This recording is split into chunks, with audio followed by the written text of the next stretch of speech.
अखिलेश यादव ने इंडिया गठबंधन को उत्तर प्रदेश में लीड करने के बाद अपनी पहचान के तौर पर अब 300 पार का नारा लगाना शुरू कर दिया है। विधानसभा चुनाव 2027 की तैयारियां अखिलेश ने अपने कार्यकर्ताओं से ये कहकर कर दी कि अब की बार चुनाव में जीत का बिगुल समाजवादी पार्टी ही फूकेगी।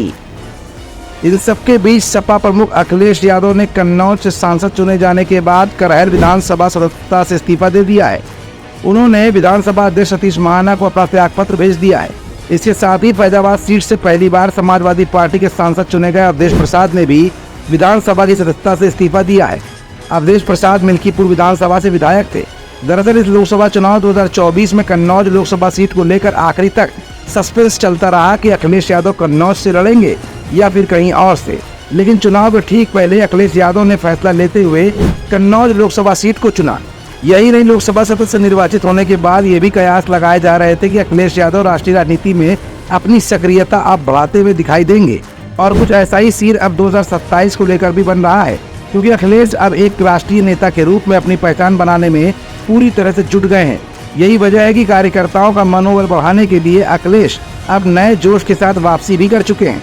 मैनपुरी में पार्टी नेताओं और कार्यकर्ताओं के साथ हुई बैठक में अखिलेश ने करहल विधानसभा से विधायक पद छोड़ने का फिलहाल फैसला कर लिया है।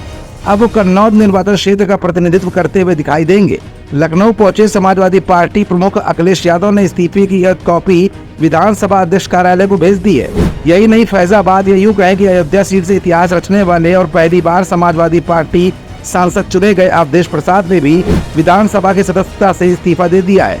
लोकसभा चुनाव में अवधेश प्रसाद ने भाजपा के दिग्गज नेता और पूर्व सांसद लल्लू सिंह को शिकस्त देकर जीत का परचम फहराया था। यही नहीं, उनकी इस जीत की चर्चा इस समय पूरे देश भर में हो रही है, क्योंकि मामला राम जन्मभूमि अयोध्या से जुड़ा हुआ है। फिलहाल इंडिया गठबंधन को लीड करने वाले अखिलेश यादव का इस्तीफा देने के बाद अब उत्तर प्रदेश में समाजवादी पार्टी की तरफ से विधानसभा में नेता प्रतिपक्ष कौन होगा, इस पर भी चर्चा तेज हो गई है। खबर ये भी निकल कर आ रही है कि वरिष्ठ नेता अखिलेश यादव के चाचा शिवपाल सिंह यादव का नाम सबसे आगे चल रहा है। इसके अलावा सपा के विधायक राम आंचल राजभर, इंद्रजीत सरोज, कमाल अख्तर जैसे नेताओं के नाम भी चर्चा में है। मुख्य सचेतक पद पर मनोज पांडे के पार्टी छोड़ने और बीजेपी में शामिल होने के बाद ये पद भी खाली पड़ा हुआ है। विधानसभा स्थित समाजवादी पार्टी कार्यालय के बाहर लगी नेम प्लेट से मुख्य सचेतक मनोज पांडे का नाम हटा दिया गया है और उसमें काला पेंट कर दिया गया है। अब सवाल ये उठ रहा है कि इतनी जिम्मेदारी भरे पद पर अखिलेश की तरफ से कौन सा भरोसेमंद नेता मुख्य सचेतक पद पर बैठ पाएगा। फिलहाल अब अखिलेश यादव नए जोश और खरोश के साथ 2027 की तैयारियों में जुट चुके हैं और 300 पार का नारा बुलंद करते हुए आगे की रणनीतियां बनाने में पूरी तरह से तैयारी की जा चुकी है।